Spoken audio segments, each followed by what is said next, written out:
Welcome to Destination Marriage, a podcast about successfully navigating the winding roads of marriage. Whether you're newlyweds, engaged, looking to get married, or have been married for years, we want to share with you how we have navigated those winding roads over the past 19 years in our marriage. Join us on this journey as we talk about real-life experiences in a marriage and what we have learned along the way. We discuss love, travel, fitness, raising kids, friendships, and much more, all from the perspective of our lives together. Happiness, love, grace, passion are some of the things we all strive for in a marriage, and we invite you to take this journey with us. Welcome to Destination Marriage.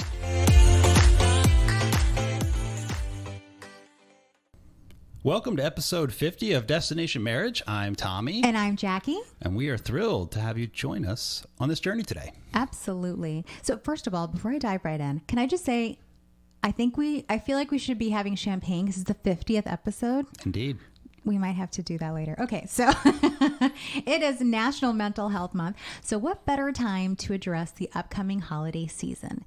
Actually, 88% of people say their stress level increases during the holidays. And the other 12% are lying. Probably. Unless you're on your, Bill Gates yacht. Yes. Well, yeah, in that case, you're probably not that stressed out. The holidays can be a wholesome time of building memories, indulging in your favorite foods, and feeling the love of your family and friends. But it can also be a tumultuous time for those who don't have family nearby. Maybe they've experienced a recent loss or they're in the midst of a financial struggle. Mm-hmm. The reality is that the holidays can bring on a level of stress that makes us all in need of a mental health check. Indeed. And blending family traditions, especially when newly married, can certainly add to the existing pressures of the desired perfect holiday season. Indeed. Or stress-free, right? Yeah. Good luck with that. Well, That's why we're talking today, isn't it? Well, it's all these ideas, I guess, and expectations that we have around, what the holidays should be and what that looks like. Mm-hmm. And when you're blending families and you're newly married, that's just uncharted territory almost, right? Yeah. And we, it can cause all sorts of issues. You're now adding to the equation, extended family on both sides. Mm-hmm. Maybe it's close friends. Maybe you've had friend traditions you've done over the years, or right. And now you've got this new, this, kids, maybe no kids. Sometimes it's hard, right? Yeah. And there's a lot of stuff. So we were thinking hey, why don't we kind of talk about how can you do this successfully? Mm-hmm. Maybe talk a little bit about what we've done, right? So we certainly have different backgrounds that we've had to kind of manage over the years as far as our families and and so on. For example, I still believe in Santa Claus and Tommy doesn't. Well, I love your sister's line. So her 30-year-old son to this day, Chris, how are you? From what I understand, correct me if I'm wrong, has never had the conversation about Santa Claus with his mom. Well, he doesn't believe in Santa anymore. I know. But yeah, I think because she was so passionate about keeping the spirit alive of Santa Claus. We're just not going to talk about it. He's like, I'm just going to roll with it, But she's got the best line ever. I love Christine's line what around. Was her line? Oh, she's like, is Santa Claus real? And it doesn't matter how old the person is. Anytime that question's asked, he's as real as you want him to be. That's what she told me. And she had you. Yeah, I was till you were 20. No, I remember asking her, and she's like, he's as real as you want him to be. Isn't that a great line? It really is. Right? Well, let's move on. Christine, we love you, but it's time to move on. So, all kidding aside, this can be a real challenge for new couples, for blended families, for, any situation where you're bringing two cultures, two traditions, multiple traditions together. Certainly around the holidays is where a lot of times it kind of don't want it to rear its ugly head, but holiday traditions are typically time. Thanksgiving and New Year and Christmas are the more traditional holidays where families get together. You're packing a lot into a very short period of time. So yeah. And so we were, you think about okay, if you have a new marriage, let's just play a new marriage card for now, right? Okay. Who wins when you blend family traditions? Does it have to be a win-lose? Yeah. Or could it be a, everybody wins and you use the word blend, right. I think it can be, an everyone wins situation, but everybody has to be on board. Which leads us to, what are some of those potential like challenges or concerns or issues that could arise, right? And so I think because we're talking about extended families, the number one is going to be multiple family personalities, multiple personalities? Well, not multiple personalities, multiple personalities. Wait a second. Yeah, that's a whole different episode. Now you've got a lot of personalities influencing your traditional, your immediate family, your actual household's decisions. And so what could that look like, right? Could be guilt, anger, flat out anger, stubbornness, passive aggressive. A lot of there tends to be a lot of passive aggressive comments, and the stubbornness could be around, this is the way we've always done it. So the expectation is that you're here at this time for this event. Oh, and by the way, the other side of the family, it's the same exact expectation, albeit a little bit different. Right. It's a tug of war. Tug of war. Could be. I definitely think another big one is religious views and differences culturally. Oh, yeah. Certainly around the holidays, that plays an extra role. So how do you kind of balance out different religious views or traditions around those religious views, right? So if you're Catholic, maybe you go to mass every Christmas Eve. And so if you're all of a sudden, hey, well, what do you mean you're not going to want to go to mass? You're going to go to that. No, that's what we do. And there might be things that you're committed to also during that time, with your church. So, I mean, that can also obviously, with scheduling, that can be a challenge as well. So, practical problems are a huge piece of this, in terms of just traveling. I mean, for you and I both, obviously, everyone kind of lives within a reasonable distance. Other than New York. Other than New York. But I'm saying, it's not like we have people There's that multiple are clear across the country. It's basically here in New York for us. Right. That's not that long of a drive. I mean, we've made that work multiple times. Either we travel or everyone's traveled to us. And I think most of the time everyone will kind of come down here because there's more family members. We'll just play that card. We'll leverage the more people. And we had the younger children at the time. Certainly. Yeah. So now we don't have that excuse. It's like, we can't play that card. No, I'm kidding. We're not phones with the younger kids anymore. But that's a huge piece of it. The practical issues around travel, other events, like you said, that may be in line with their religious beliefs, their church, if they're part of a church pageant or Christmas Eve service, but even schools, if you have kids in schools. But if you're a newlywed, let's say you don't have children yet, it's probably going to be more along the lines of what your current circumstances are at that time and how you can juggle both families, meet everyone's needs. So do you think it's easier if you're maybe a newlywed and couple and you're out, you both live somewhere else, right? So one of you got a job, so you went to a new city and you got parents and families in different directions. Right. It's almost easier to be like, well, we can't. We're going to Turks and Caicos to help but I mean, you can almost use that excuse like, well, we can't go here and here, so we're just going to stay here. To clean the beaches, there's too many seashells. Yeah, so. Like 4 Christmases, right? But I mean, when you've got one family's local to where you're at, and the other side of the family somewhere else, now it's a different consideration, right? So maybe like they feel slighted because, well, you always have them around. Why don't you come to us for, so there's all these scenarios that are just real in real life, right? And then you add on top of that guilt, passive aggressive personalities from other family members. Maybe you've got family members that don't like each other, and so it's like, well, and there's only certain things. There's only a certain number of things that we can handle, or I'm sorry, not handle, but control or manage, right? And we're not really responsible for managing all of these. And who knows? Some people have really big extended families, so that's a lot of personalities. You're not responsible for managing that. But I do think it's really important that both husband and wife, especially as newlyweds, because maybe this is, like we said earlier, uncharted territory, have those conversations ahead of time. So now is a great time. It's October. Look, Thanksgiving's coming up.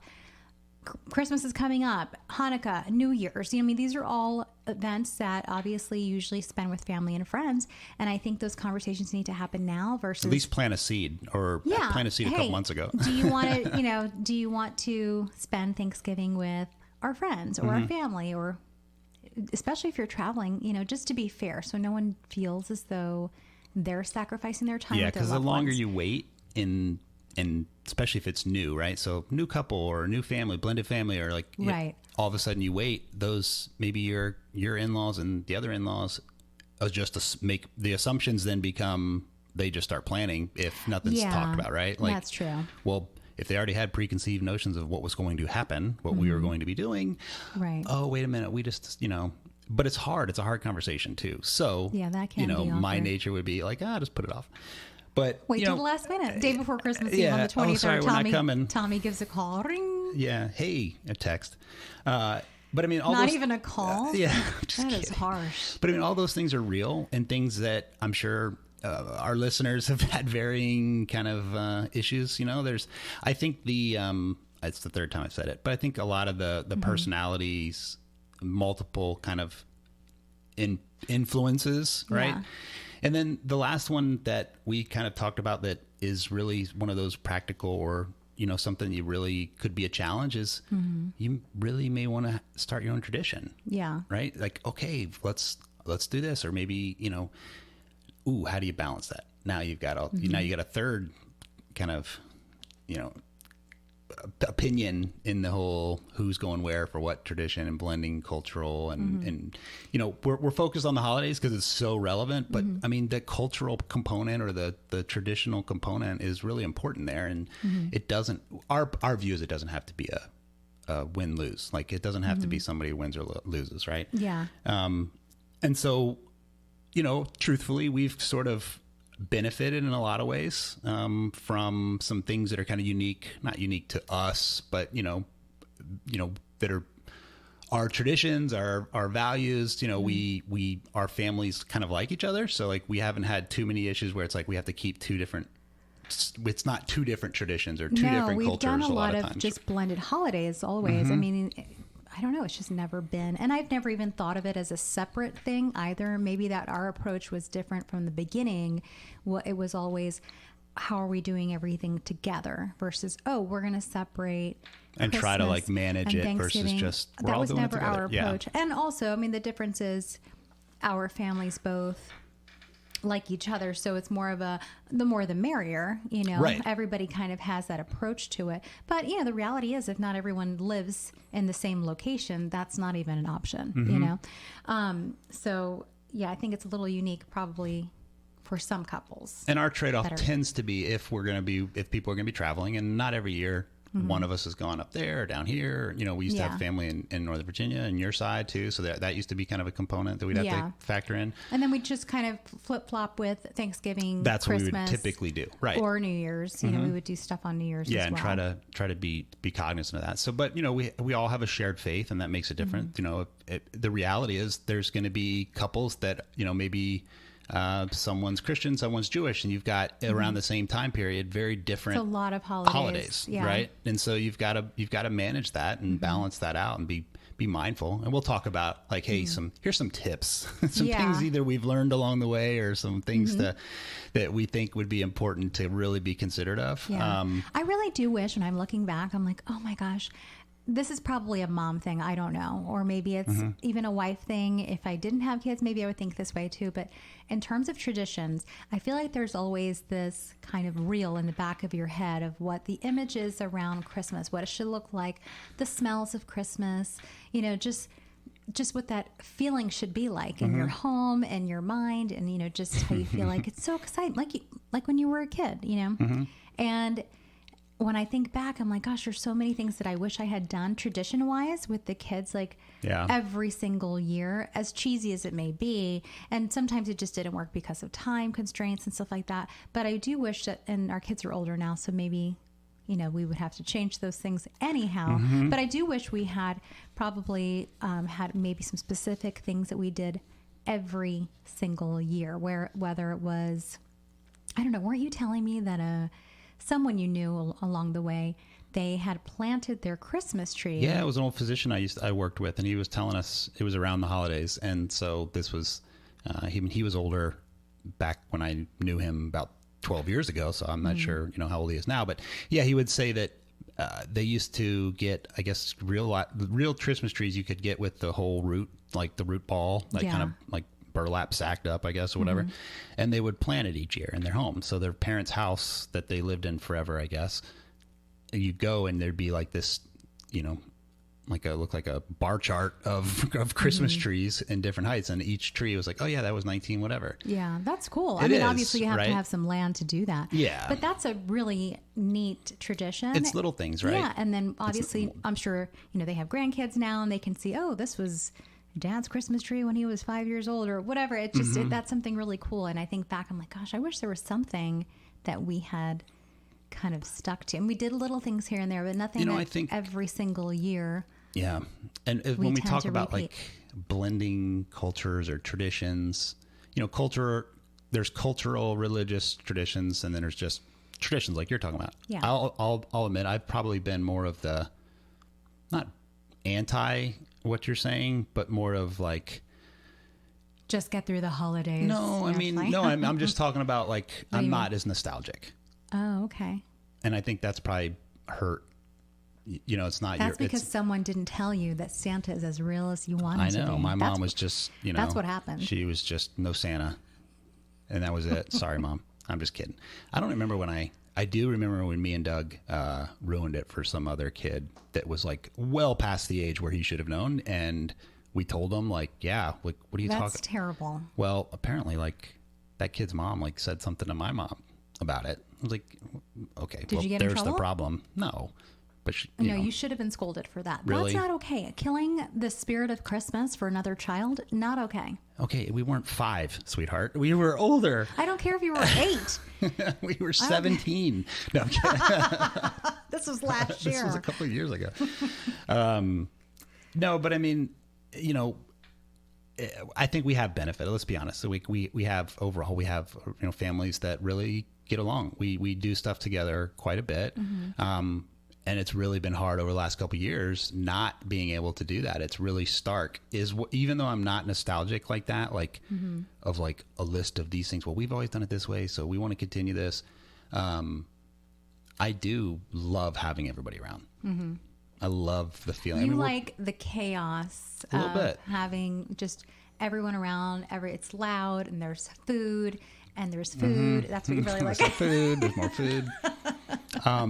So what are the things? So for example, right? So Yeah. you grew up in New York. You're Hispanic. You've got food traditions and cultural traditions around that. I grew up in Maryland. A kind of a whole smorgasbord of ethnicities, right? But what are some of the things that we've done, both traditional, cultural, that we think we've done a pretty good job of like blending, and how does that kind of look today? Right? I think the one that we were talking about earlier that really comes to mind is like a lot of our big family meals where we're together now is just a blend of We have Hispanic dishes. Right. There's always a penne on the Yeah. table right next to the fried turkey my dad makes, right? It's and then you always make, which is funny, you're the one who makes it, not I don't make it, the coquito. That's right. That's something right. that's part of Christmas. Which is just a nice fancy word of saying like spiked eggnog, but it's got a little. It is 100% better than eggnog. I mean, there's no comparison. But yeah, at all. For anybody that doesn't know what that is, it's spiked eggnog with cinnamon in it. It's much better than eggnog. Well, I got that from Uncle Robert. He made it. I was like, well, I'm gonna one up him and make it better. And his is still pretty good. His is amazing. Yeah, and I mean that's the biggest one I think that we've been pretty open about. Yeah. And I think that's helpful. I mean, right? I mean, the kitchen is the heart of the home, so if no one has issues with blending, what they make best, and it's not potluck. It still kind of has like it flows as far as our meals, but it's a mix. Yeah, we really do. That's one thing I feel like. And not just for like Thanksgiving, but other meals, right? And it brings everyone together, I think. It's an easy one. You No talk about a pressure win-win-win for everybody. If you don't cook, but it's one of those things that, like, for example, your mom is an amazing baker. And so I always ask her to make like her famous apple pie and, the things that her corn pudding and like the things and now my whole family, oh, where's Sandy's apple pie or where's Sandy's corn pudding? And then where's Christine's penne? And and it's just kind of brings everyone's, talents in the kitchen together. It's fun. It makes it fun. I have fully embraced Puerto Rican cuisine. You have, actually. I have fully embraced. I'm not good. I'm not allowed to touch the rice in the kitchen. That's the only thing you say, don't touch it. I'll do it. But, I think there's so much power in a meal, potentially. that I think if you want a great place to start and you're looking for somewhere to start and not sure where to start and you've got all these different traditions and cultures, why not just start there? Yeah. Why not make it, half and half or a third, whatever. It doesn't have to be all your cultural kind of food traditions. Yeah. Versus the other. Wait, I just thought of a tradition. That we do or that you want to do? No, that we didn't even know that we were doing, but we do actually do this. What do we do? It's light bulb moment. We do watch A Christmas Story every year. We put it on every year. We do. And just leave it on. We just leave it on. Okay. That's a little one. That's a good one. I mean, I know it's not like earth shattering, but I mean, it is something we do consistently. That's a good one. But I think in general, it doesn't have to be the holidays, but if you're trying to blend families, right, start at the kitchen table. Why not? Mm-hmm. Yeah, because I think it almost, especially if you're newlyweds, you're newly married, it kind of tells a story of what your holiday looked like as a kid, what you grew up with, or just what your dinner table looked like. Yeah, and the smells of your kitchen. I think that's kind of, especially if you do have different cultures, obviously for my family, we obviously have a lot of Hispanic meals and our meals taste a little bit different. So it was fun, when we first got married to kind of integrate the two and, your family got to try something new and it just, I don't know. I think it makes it fun and it's a good way for you to kind of share your story as a kid and what you used to like and learn a little bit more about, if you don't know already, about your spouse. And like I said, we keep focusing on the holidays because it's important. That's where everyone's together. But hey, I'm concerned about mental health right now because I'm telling you, the holidays are very stressful. On top of everything with like having to purchase gifts and, you may already have like office parties and just other things that are demanding. I think it's a good way to kind of prepare yourself and what this looks like, especially if you haven't had the conversation yet and you're newly married. I think it's something that you probably should address. Agree. All right, baby. Yeah. So that's what we've done. Yeah. What let's talk about some kind of tips and best practices, if you will, of like, hey, how could you, what are some ideas to consider? Because some of these things you may not consider until it's an issue, right? All of a sudden it's an issue and it's like, oh my gosh, now you feel like you're getting beat up from both sides, right? You're trying to maybe appease everybody, which then appeases no one, and all of a sudden it's just chaos. So what can you do, to kind of preempt this and make things go as smooth as possible when you're whether it's holidays or blending just traditions and cultures in general? I think this is kind of a big thing for me. Me personally, I don't know if this is something that is something you struggle with, but have realistic expectations. Just start right there. I mean, well, I'm just saying that's just something that probably, okay. So I think, because I am very nostalgic, even if it's not Christmas or Thanksgiving, any type of event, that's just where my mind goes. So having realistic expectations of your spouse or of your extended families to be open to change of, how everyone is going to get together, just how whole time together is going to be like, you probably are imagining this just, kumbaya around the campfire.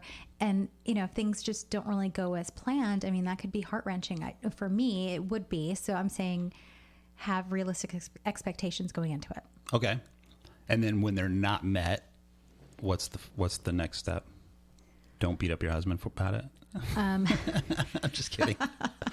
I think, but as you're kind of heading into these, whether it's premarital or new, second marriages or any of this, I think is really important to really talk about the plus and minuses between the two of you, between your spouse and yourself. The plus and minuses of what's really important and why. Some things may be important. Some things may just be, well, that's just a tradition. It doesn't really have any meaning behind it. It's just, that's just the way it is. Right. Versus, hey, this honors somebody, or this is like a religious tradition. Like talk about those things and then kind of weigh it out. What's more important, if there's conflicting timelines or schedules or whatever. Yeah. Right. We talked about this a little bit before. What's that? Plan ahead. Yes. Right. Way ahead. As way ahead as you possibly can. Yeah, I'm with you on planning ahead. And maybe we should do the Home Depot schedule, right? What's so they've got Christmas stuff out like as of like September 30th. They had Halloween stuff out in like March. They already cleaned out the Halloween stuff this week. So the pressure it's too much. It's already on. I'm maybe already take your cue from Home Depot. From Home Depot. Oh crap! We got to start planning Christmas, and it's like summertime. But that's hey. Maybe if you do that ahead of time, you'll relieve yourself of some of that added pressure and stress.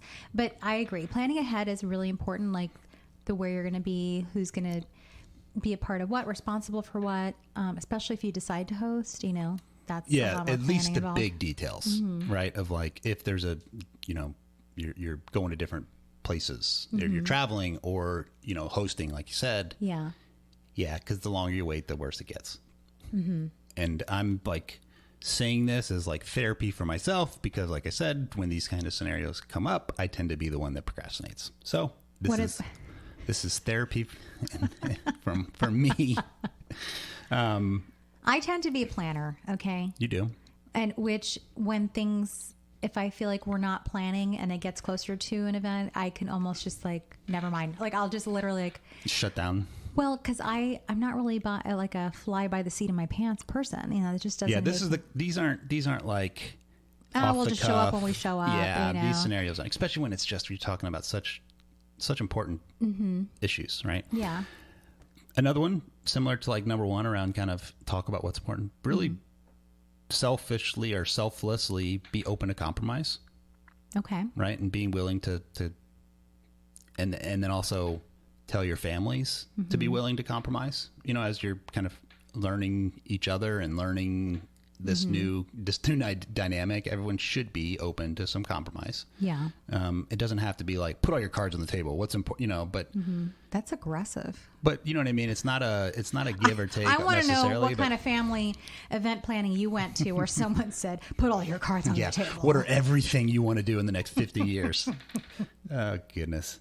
And I think another one, and this goes along with being willing to compromise, also be timely and effective at communicating with your extended families around what you've decided as a couple, as our household. This is what we're going to do, while also respecting your extended family, but communicating that clearly, and if necessary, sort of like line in the sand, kind of, right? I don't know. What do you think?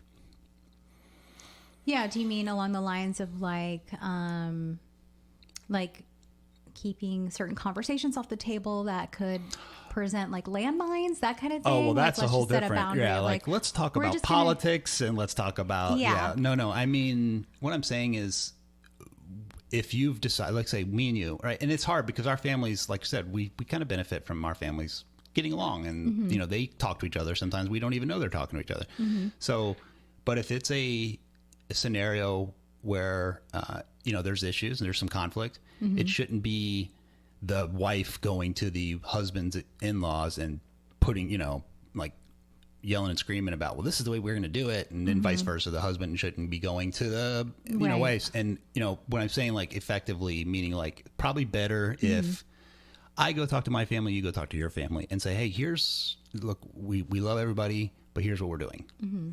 And not leave it ambiguous so that people's assumptions then stay where they were, right? So if you have to kind of be firm but respectful and loving, sometimes you just have to make a hard decision, right? Feelings. I think you're meaning like along the lines of if we had certain plans that didn't really align with everyone else's plans.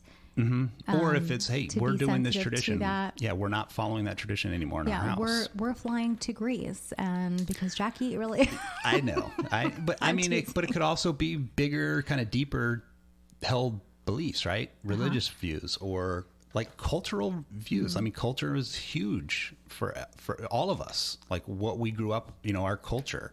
So sometimes we're making changes to that, and it may not go over well, but it needs to be communicated and not ambiguous. It's kind of the big thing. Oh yeah.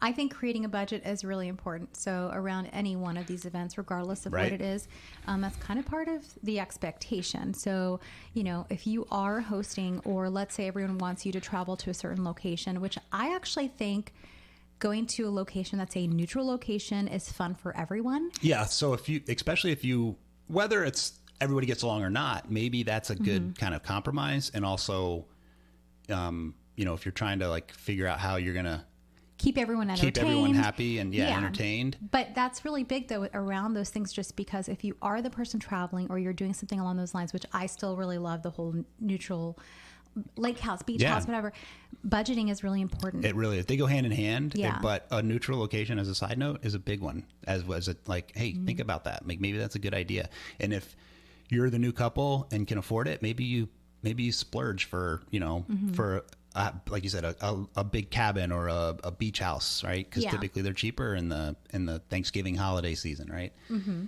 And now you kind of take excuses off the table if you can splurge for that. Mm-hmm. But it's a great neutral environment for people to get to know each other and not feel like anybody's stepping on toes as far as like being in someone else's home and so on. Right. And I think it's also important to around that, like if you're at like a lake house or a beach house, usually there's going to be different activities. And I think it prevents there from being idle time. Yeah.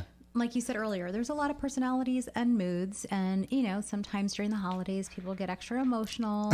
I mean, sure. It happens. So I'm just saying, like, if your hands are busy and you're doing things, whether it's a craft, a board game, it can be any number of silly things, karaoke, whatever, just staying busy and doing fun things where you're laughing and making good making memories. New traditions, new memories, but right. Fun memories that you're completely, staying away from any potential dangerous conversations, but just enjoying time together. I think that's something I would highly advise. I think it's a good idea.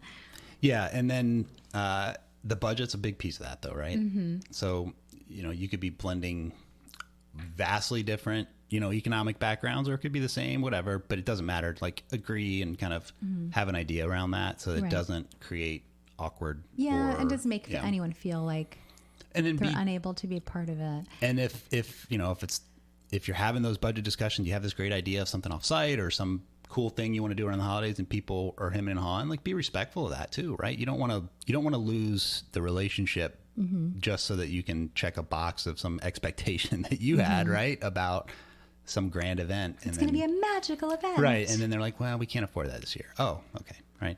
And certainly being cognizant and respectful of your extended family's situations. Yeah. Because we're all in different places in life. So we are a little bit more mobile now, but Chris and Emily are soon to have a baby, so their lives are going to be completely different. Yeah, I mean, things were different for us when we had toddlers and young kids, and it makes it difficult to travel when they're younger. Which goes back to the expectations. Be realistic, right? So I think, putting kind of like an invite without the expectation if someone's not able to be a part of it, but also really trying to be creative around how can we make it work for everyone. Agreed. So, but yeah, I think creating a budget and regardless of, yes, obviously our kids are older now, but we still need to do those things, because, we need to travel. There's 4 of us, there's an expectation, I'm sure, around food and gifts and all those things, and they add up. So it would relieve a pressure and a stress. And also, I think creating a budget and kind of setting an expectation of if there's any gift giving going around. Agreed. Kind of setting a limit there. I mean, we've done Secret Santa. I think it's a good idea. As a blended Secret Santa. Yeah. Right? And it makes it easy for everybody. Yeah, because that can add up. I mean... And it's also a good way of sort of blending, traditions, for at least around Secret Santa with Christmas. Remember? Because, like, Chris got my mom or whatever, right? And so that's just not a conversation that Chris is not calling my mom up. Your nephew is not calling my mom up. Just, hey, Sandy, how you doing? Right? But it builds those traditions, right? Yeah. So, well, what about when you want to kind of start your own traditions? Like, what's important? Like, so if your household, you want to start your own, like, why is it important, you think, to have, whether it's keep a tradition from your childhood or start new ones? Like, why is it important, you think? Well, I mean, I think it's important because it kind of, it builds, it's a building moment. And this is even if you don't have children. Let's say we were newlyweds and we just started a tradition of we're going to go, because we did do this when we were younger, when the kids were younger, we would go get a fresh Christmas tree, which we don't do anymore. But we would get a fresh tree, and it was always a night where we would go. It was a little chill in the air, get our fresh tree, get some hot cocoa, and we'd always put holiday music on to decorate the tree. That was something we did do. Now the boys will still decorate the tree with you. Right. But as a tradition, we don't go get a fresh tree anymore because we're like, the needles get everywhere. And they're older now, I don't know, maybe we'll go back to it. But it created a memory, and it was a special time that we just kind of checked out of everything else. So I think whatever the tradition is, let's say it was building, what do they call it? Oh, gingerbread houses. Typically when you're doing something along those lines, you are checked out of your phone, your computer, the world around you, and you're just plugged in to that time with either your spouse or your spouse and your children. I don't know. Yeah. I mean, there's so many, right? Like it kind of cements kind of your immediate family source of identity, right? It's important for your kids to have to feel that they have an identity, and that's creating traditions and values and culture, how those all play together are really important. So be cognizant of that. I do regret, like, as we're even having this conversation, it's like, because I'm not kind of by nature nostalgic. Yeah. I haven't sort of, not that I haven't supported you, but I haven't really been like a rah-rah to help those kind of efforts. You've been hemming and hawing, is that what you said earlier? I have. I've been hemming and a hawing. I don't even know what that is. What is a hem and a haw? Please explain this. It's, I guess, a country way of just saying like a bah wishy-washy. humbug? No, like wishy-washy, like hemming and hawing. Like, I don't know, maybe, procrastinating, hemming, whatever. So what can I expect in the upcoming months? Oh, I'm just going to lay it on thick with like all the new traditions we're doing. We're going to do them all the ones we didn't do before. And then, I think there's that sort of generational bond that it creates too, right? And so maybe some of those traditions that the boys, as they've gotten older, are a little bit, I don't want to do that right now because they're in teenage years or whatever. We're not giving this then as an all option. Of a sudden, that only applies to extended family. In the house, they have to follow. No, anybody that walks through our doors. But I mean, it does. It really, you can teach values with these traditions. It is that source of identity. It creates memories that they think that have like a warmth, like when you think back on like those types of things, that tends to be a happy memory. You don't think of like, what's all the terrible cultural and traditional things we do in our family, right? I mean, that could become like a source of a joke, but ultimately you want to create those things because it creates those memories, and then some of those can get passed on. Yeah. Well, I know some people will do like the, we open our stockings every Christmas Eve. Like sometimes that's a tradition. We didn't do that, but I'm just saying, like, I know that's sometimes a tradition for some people. But yeah, I think this year we should make a list of all the traditions that we didn't do, even the cheesy ones, and we should do them all. Surprise, everybody. I mean, we have a list. We're going through all the traditions. We're doing every single one. We're doing the gingerbread making. We're doing, I don't know, what are some of the other ones? I don't know. I'm not nostalgic. You've got to come up with them all, baby. Well, I'm gonna find all of these. I'm sure I've pinned them somewhere. But I mean, if you just think back of some of the tips and things we've talked about, like how often do we bring up as our families get together, when we're together, we talk, remember that, remember this. I mean, we all do that, but when you have shared memories across extended families, now you've helped cement those bonds and help blend those traditions and those cultures together. Yeah, that will build. You can build upon, and it helps to make the extended family more. More secure, more loving, hopefully more supportive of each other. All those things that are really important as you grow, right? I mean, I think it brings more unity into the family, and absolutely. I think it can kind of plant even deeper roots into the foundation of your marriage, and also with the other people that are around you, those family members. It's just also kind of a way of them also kind of circling around you and bringing added support to you as a new couple. So. Yeah, I mean, it's only... if there's not contention... If you can make it work, Yeah. Think about that. Think about the value of having both in-laws together supporting and loving you and as you are building your new household, your new marriage. Yeah. Right? When there's not contention, when there's love and there's support. Right. and great memories. And then if Miss Jackie doesn't get exactly what she wants with all these traditions, she's going to rage. So everybody be ready. I'm just not kidding. going to rage. No, I know, but it's coming, people. Like, but all now the I'm really things. excited because I do want to make this list of the traditions that we And then in 10 didn't years, do. And I'm really hoping that because our kids are older, that they will actually go along with it. Maybe I'll have to bribe them a little bit. Who knows? We'll see. But then in 10 years, we're going to be like, remember that year? Like, Jackie went crazy with all the traditions. And then guess what? We do them every year. But At least they'll get a good laugh out of it, at least. so our thoughts here, right? Use these next couple months and these holidays. If you're in that scenario, you're trying to October's blend. the prime time to do this. Right. Like, now is the time. You're trying to blend all this new family together. Take the time, be cognizant of all those things we talked about, that there are people have different perspectives. You have different religious views. You have different traditional things that families do, sometimes for no good reason other than just we've always done it this way. Right. Just But take what the you're used to. time and agree on your goals of wanting to build a family the way you want to, build your household, and then be very intentional about it. Hopefully you can come out of the holidays not needing a vacation from your vacation of the holidays, but, feeling refreshed and loved and stronger as you build your family. And you're blending those traditions, blending those cultural kind of differences into your new household and what you want out of your home. Yeah, I think that's great.